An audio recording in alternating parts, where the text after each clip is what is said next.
With us for this one, we are joined from Germany by the Athletics' Paul Ballus, as well as our La Liga writer, Dermot Corrigan. Lovely to see you both. Paul, you were at Spain's press conference ahead of Monday night's final group game with Albania.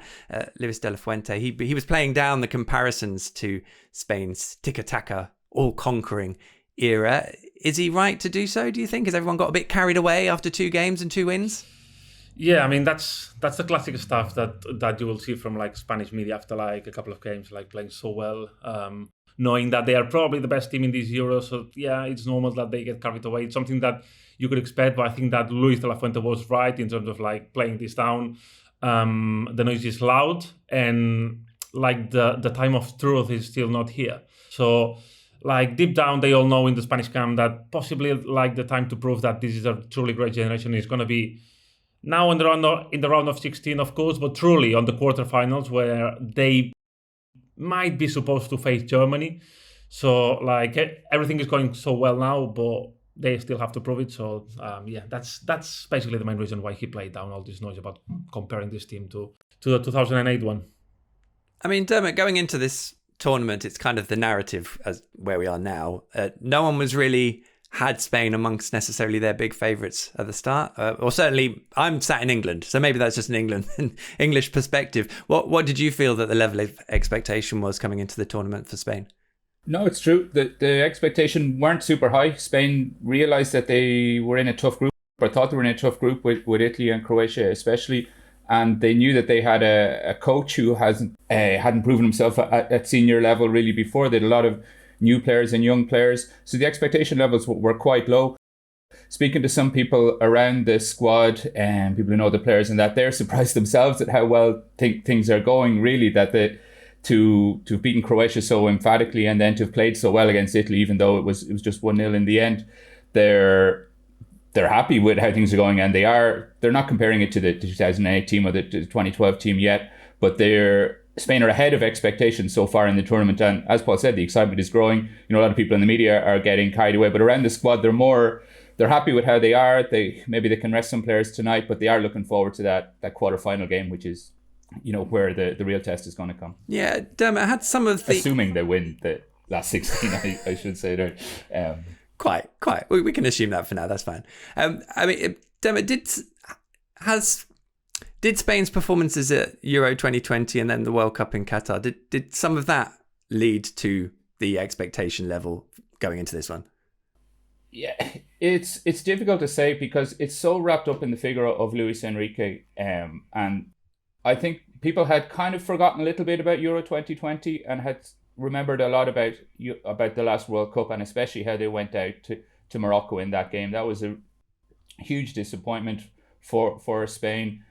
And Luis Enrique was never the most popular guy, especially with people at Real Madrid. He's a combative character, didn't get on that well with some of the journalists as well. So everything was based around his personality, and there was a feeling that it had been a disaster. You know, even if Morocco were very good and got to the semi-finals and put out other teams as well, it was a feeling that something needed to change, that what had gone wrong at the World Cup, they needed to move on.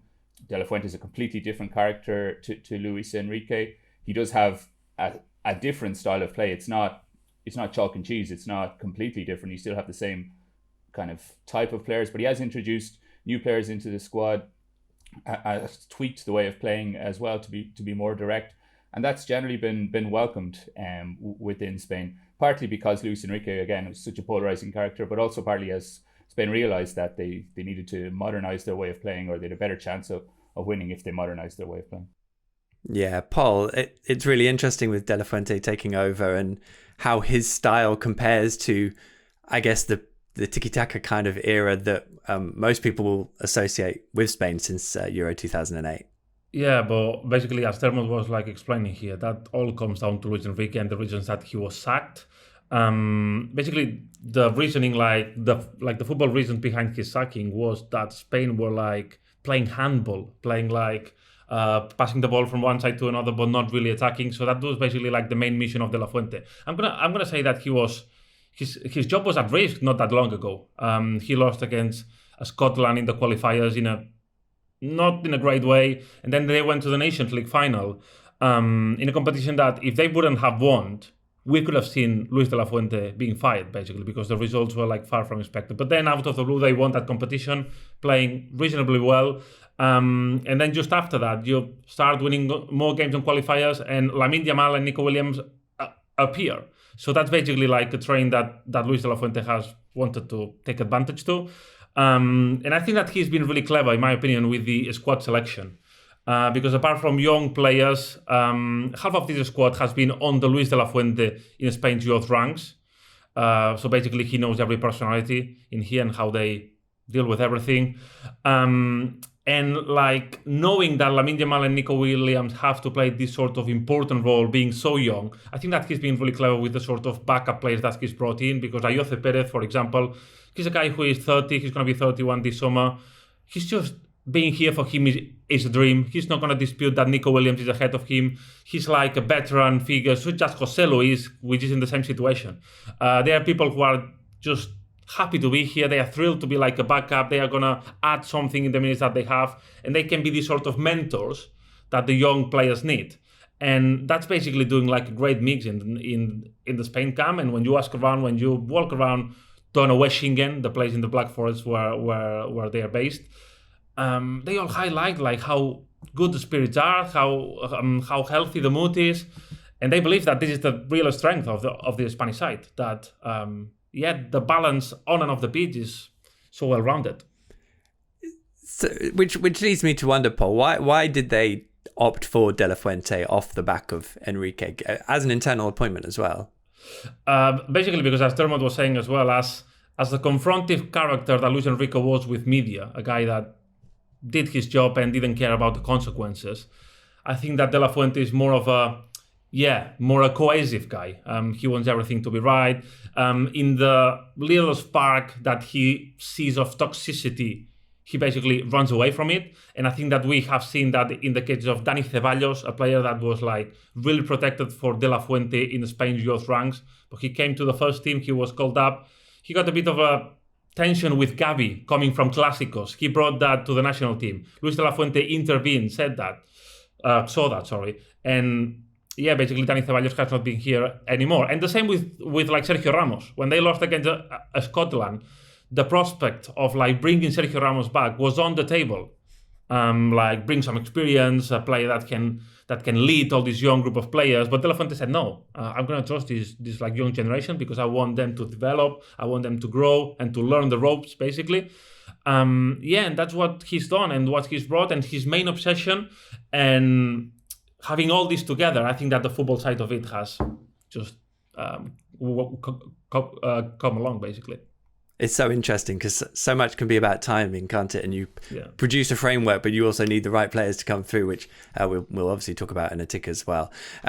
And Dermot, you wrote after the Croatia game, I think it was, that game had ended a run of 136 competitive games where Spain had more possession than their opposition. That run went all the way back to the 2008 European Championship final, which I guess is why we sort of sit here thinking, that's it for tiki-taka. See you later. It's an amazing, it's an amazing stat, really.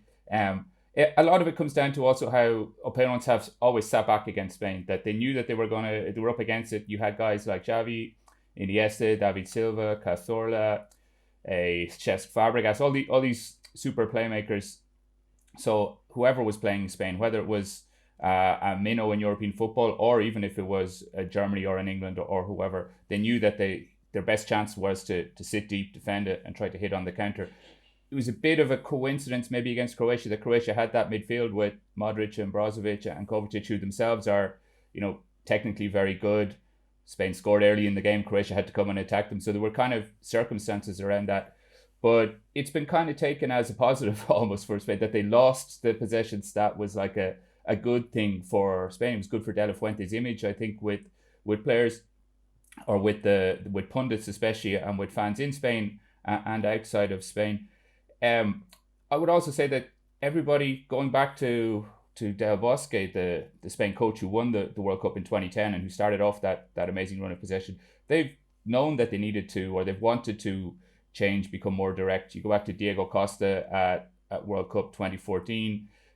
They've tried to bring in more attacking, more direct players. They had people like Jesus Navas and Pedro and guys like that. It's not something new. It's that, as Paul said, Nico and Yamal have come along, and they're such good players that it you have to kind of base your style around them, or it makes sense to put them into the team. And it's been celebrated. It's a new kind of idea for Spain to have two guys from, whose parents have come to Spain as well for different reasons. So it's a new look kind of for the Spain team, which has caused a little bit of friction as well. There's some kind of right-wing social media type personalities criticize it, but I think most of the people in Spain are happy with it. They like to see the way the team is playing. It's exciting. It's a new buzz. Youngsters as well really like to see young players coming into the team. They're just exciting to see Nico Williams pick up the ball and burn past the Italian right back, or Yamal, take it up and come in and put in those crosses. So it's just been viewed as quite positive. Paul, I'll come to you first. How crucial are Lamine Yamal and Nico Williams to Spain's new style? But also, I'm trying to think of the last time Spain had players like this that they were calling on in their national team.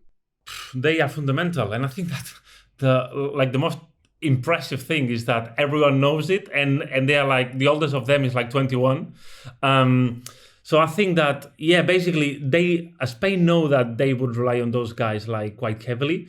And they created, as I was saying, like an atmosphere and an ecosystem just to make them feel better and just to make them feel supported, just to take pressure off them. Veterans who are like really supporting them, who are trying to make them better. And as a way, like, I don't think that the switch from tiki-taka is like, right, Spain is not going to have the possession ever again, because they will, because they have Rodri, they still have Fabian, they still have Pedri, who are players who like to have the ball. But I think that they are just a symbol. They are like a symbol, Nico Williams and Lamine Yamal, of what this side can be. And that's the way that Spain sees them, like as the face of the new era in a Spanish team that of course can combine, but if they just have to run and have fun, they just will. They're literally the poster boys, aren't they? Because they have been on the front cover of Marca recently, I believe, in Spain, which is really interesting.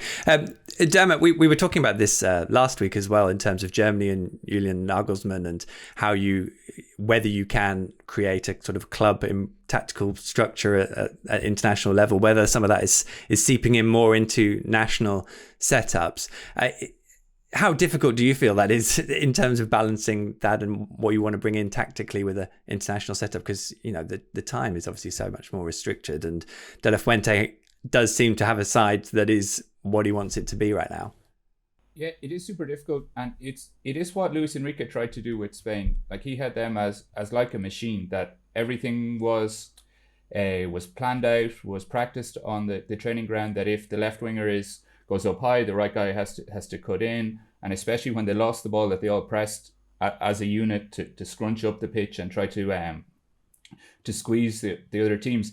And at times that worked fantastically well, and Spain looked like a really well-drilled club team, and they had some amazing results. They won a Nations League game where they beat Italy, I think, on Gavi's debut a couple of years ago, which was just a fantastic performance, both by Gavi and by the team. And they beat Costa Rica 7-0 at the World Cup. They beat Slovakia 5-0 in the group stages. But the problem with it was like a really well-calibrated machine, that if every little piece didn't click together, then the whole thing started to fall apart. And you saw Sergio Busquets, backpedaling very fast as, other teams just broke right onto the Spain defence. And it could fall apart, which is, what happened in some of the games at the Euros, and is also what Morocco took advantage of, that they just, sat there. And as Paul said, it was like a handball game where the ball was going sideways and there was no way through. The word about De La Fuente, talking to players around the squad, is that he's just much less intense than Luis Enrique was. It's much less that idea that Luis Enrique had, that everything had to be done. He was the leader and he told the players what they had to do in every moment on the pitch. That's not so much the case. De La Fuente does set out he picks the team and he sets the tactics, and all the players know that they how they're going to set up. But they have much more freedom to play. It's a much more, I guess, it's a more enjoyable system to play in, especially when things are going badly. The previous Spain system wasn't so enjoyable to be in. And he's given them that kind of freedom to do. So it's maybe not as controlled as Nagelsmann. It's not, because Luis de la Fuente, he's very little club football experience. He's a lot of international tournament experience from, he won Euros with Spain under 17s and with under 19s. Some of the players, guys, as Paul said again, like Rodri and Fabian Oyarzabal, they were in the squad. Cucurella, who've won tournaments with De La Fuente. So he knows, I guess, maybe what works at tournament level, how much you can, how much guidance to give the players, how much control works, and maybe how much freedom works as well. And so far, it's working pretty well. Again, we're going to see one of the reasons that most club teams don't play two wingers that stay high all the time is that they get outplayed in midfield. That the other team put in an extra midfielder, and suddenly you can't get the ball, and your front three are isolated or stranded up the pitch. And maybe there were times against Croatia that did happen. Our colleague Ahmed had a good story about how Croatia were able to play through Spain quite easily. It's just that they weren't then able to take advantage of it. So again, we're going to see maybe against a Germany team, again, if that's not looking too far ahead, if Germany do have all those guys, like Gundogan is dropping deep into midfield to help out, and Musiala is coming back as well, and Spain are outnumbered in that area, it might be a problem. But so far, so good, I guess, is what is how it has gone. But so far, so good for Spain. They're not thinking too much about what might go wrong. They're just concentrating on how it's going so well for them so far. Yeah, which is, I get your thoughts on that as well, Paul, because as I said, there's obviously been the change in style, the way that De La Fuente has tactically built that up, but maybe kept it quite simple is obviously a good and a great starting point. It does make me wonder whether down the line maybe it might get unpicked, but also whether that makes De La Fuente a more suitable international manager rather than a club manager. Yeah, no, that might really be the case, because as you were saying, like the time that you have to train here, it's not that much. So basically you have to optimize what you have. I think that the fact that he knows all the personalities that as Dermot was saying, Cucurella, Fabian, Mikel Merino, Rodri, Zubimendi, Oyarzabal, all those guys have been under De La Fuente in the youth rank. So yeah, that plays like a huge part. But I think that it's going to be like the big challenge for him, because Spain, like in the past, before this 2008 generation, they also had this sort of reputation of like playing well at the early stages, but then when crunch time arrived, just crumble. So that's going to be like the time where like final assessments are going to be made. All what has happened so far until now, I have the feeling that if you lose in quarterfinal against Germany, it's going to be a disappointing outcome now. So let's see how it goes, because I think that De La Fuente, as much as the start has been really, really good and everything looks like in place, not just to compete well in this tournament, but I think that there's a young generation like to be excited about. Assessments over these competitions are going to arrive now. So what you've done now is in the past. And as happy as the Spanish media are, they can be ruthless if in the quarterfinal like things don't go their way, basically. I bet they can, but they're not alone in that. It's probably fair to say across the European continent. I want to get both of your thoughts on this one. I'll probably come to you first, Dermot, if I can. We've talked about tiki-taka and the fact that that there's maybe a reduction and the style has changed and those sort of things, but that does possibly dilute Spain's identity across the football world, if you like, as to how they play football, what a Spanish team looks like, and maybe that's a good thing. But also, is that how tiki-taka was seen in Spain, or was it a little bit more complex than that, Dermot? I mean, given essentially it came from a kind of Barcelona construct, and how the team had developed over that period of time, say 15 years ago. Yeah, for sure. It's still the words tiki-taka are really associated with Guardiola in Spain as much as anywhere else. Even though even back at his time, pretty sure at Barcelona or at Bayern, definitely Pep was already trying to distance himself from the idea that, he didn't like to play the ball sideways all the time.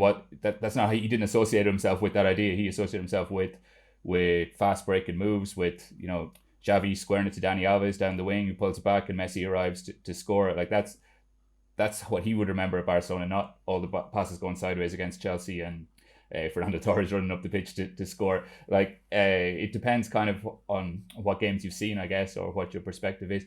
And within Spain, Guardiola is not that popular at Real Madrid, it's fair to say. So the idea that the Spain team was built on that Barcelona team. There's such a successful Spain team that won Euro 2008, especially then at the World Cup in 2010, 2012.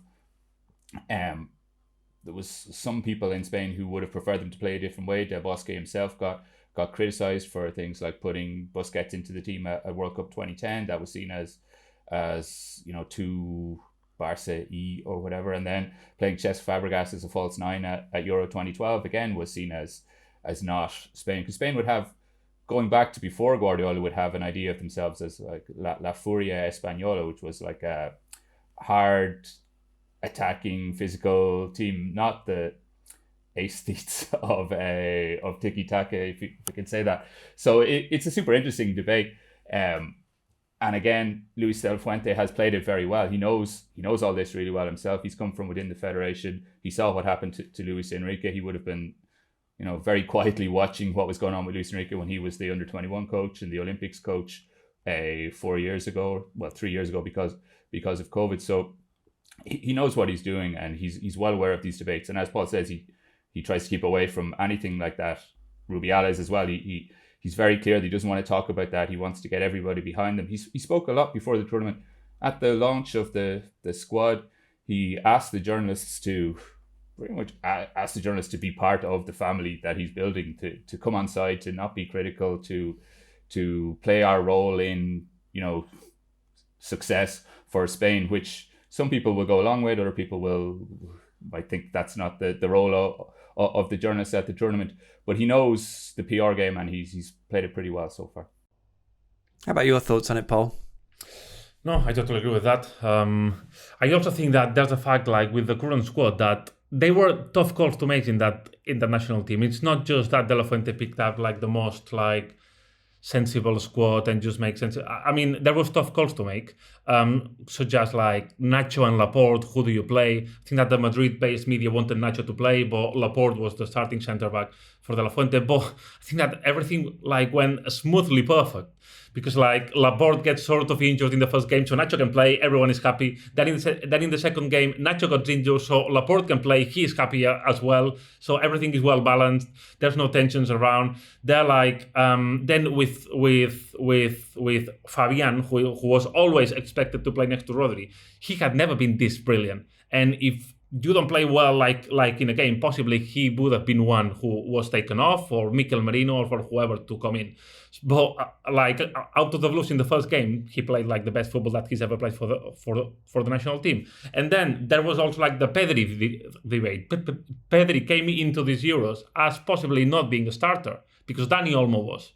But like Dani Olmo was injured just before the Euros, so Pedri had to play. Pedri was in good form, scored 3 goals before the Euros, so he played. And now he's like finding his mojo back with the national team. So basically, all the hot calls or the tough calls that De La Fuente had to make, they all worked like just in a magic way that just made this environment like around the national team like feel that everyone is doing their thing. As like Dermot was saying here, I totally agree with like this view that there's this narrative, and we've seen that even like from players who are speaking like every day on press conference, that they say, no, you're the journalist, we are fighting for the same cause. And this is a narrative that is well inserted here. Well, yeah, maybe the journalists, that they are not scoring goals so far, as I know. But yeah, there's like this feeling that everyone has to push together because the FA has worked to put a manager that works for cohesion, with some players where there are no ego fights in there, and with journalists who are like more happy with the less confrontive character that Luis Enrique was. So it's everyone like happy with the sort of atmosphere that has been created, and that's why there's this feeling of everyone pushing to the same cause. Just to come in there on the things that have fallen De La Fuente's way, but also that he has done really well to pick up on them, is Cucurella at left back.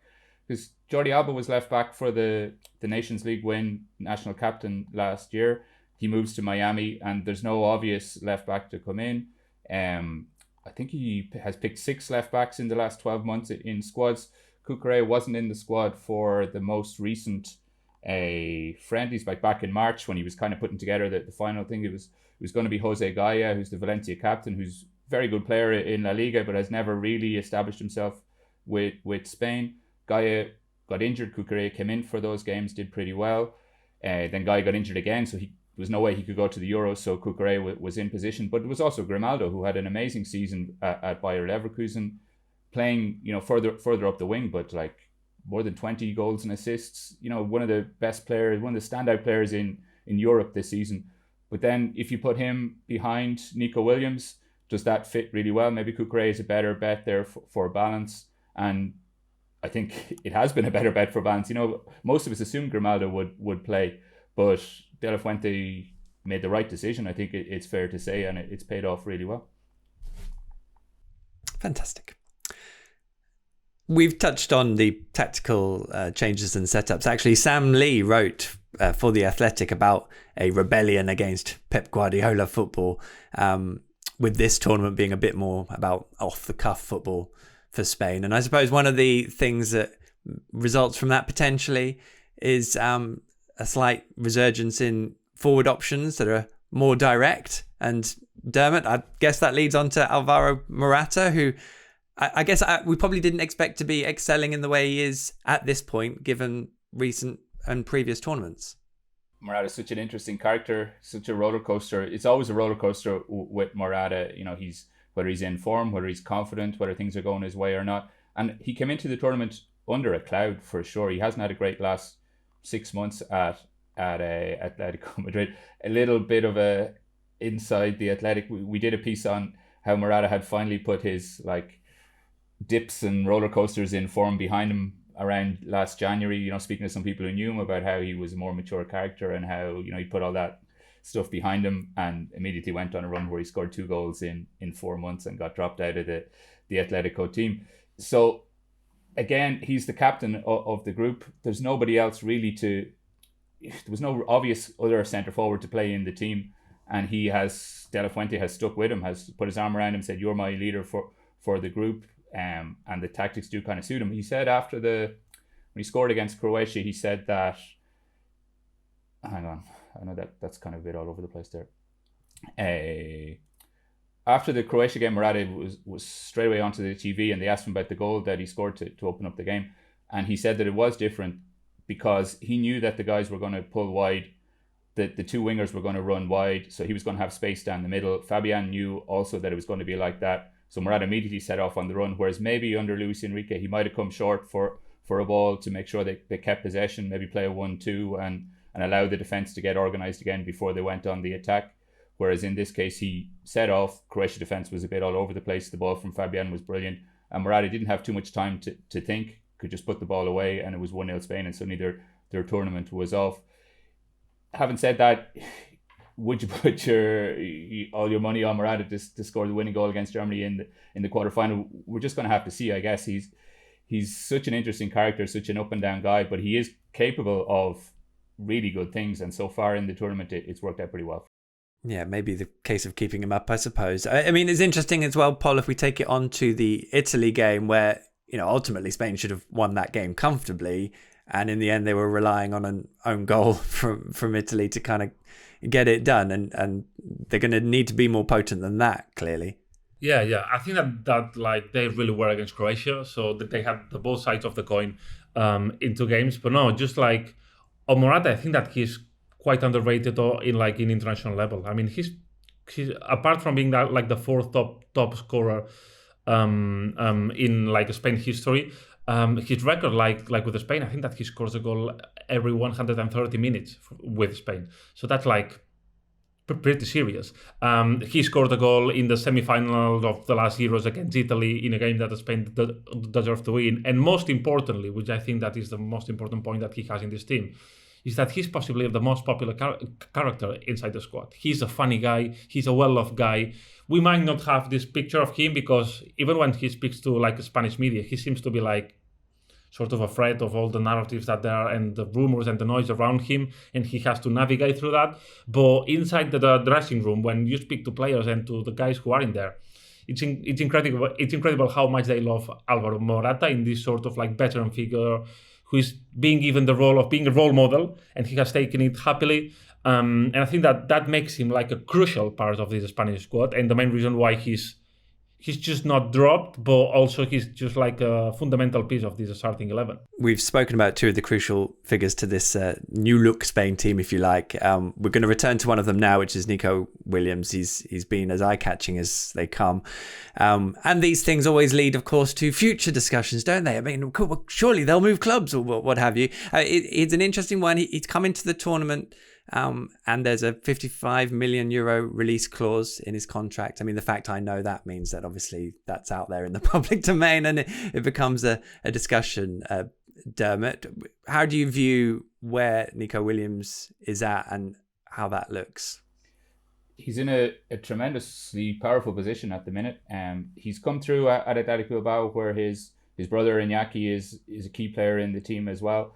He's had a really good season. Maybe it's his second season as a starter in the team, but his first season really standing out as a really top player. Was man of the match in the Copa del Rey final. Won a first trophy with Athletic Bilbao for 40 years. They had this amazing celebration where they all went down the river through the center of the city on a flotilla of boats with the trophy. He lived a once in a lifetime type experience with his brother and his teammates at Athletic Bilbao. They know that they have the Europa League next season, which the final of the Europa League is in San Mamés, which is going to be huge for Bilbao. They'd love to get to that. So he has that as, things are going perfectly for him at club level. But also he renewed his contract last December, and that release clause stayed the same. So he got a pay rise from Athletic to keep him happy, but kept that release clause, which is quite tempting for the clubs, especially if he continues to play as he's been playing on the big stage in the shop window of the Euros. So the word from people who know him is that he's just very happy at Athletic Bilbao. He likes it there. He's not worried about what's going to happen in the future. Everybody around him knows that there is going to be interest. Lots of clubs have looked at him before. Aston Villa and Chelsea had a look before. There's a lot of talk about Barcelona as well. But he can just kind of concentrate on scoring goals or dribbling past players at the Euros and then see what happens. He's in a very strong position. And with Bilbao, Paul, we're not just talking about any club, are we? We're talking about a kind of a unique situation, really, in terms of their recruitment policy and only signing Basque players, and also how that then impacts their finances. No, so basically that's like Nico Williams' extension is well explained by the identity of Athletic Bilbao.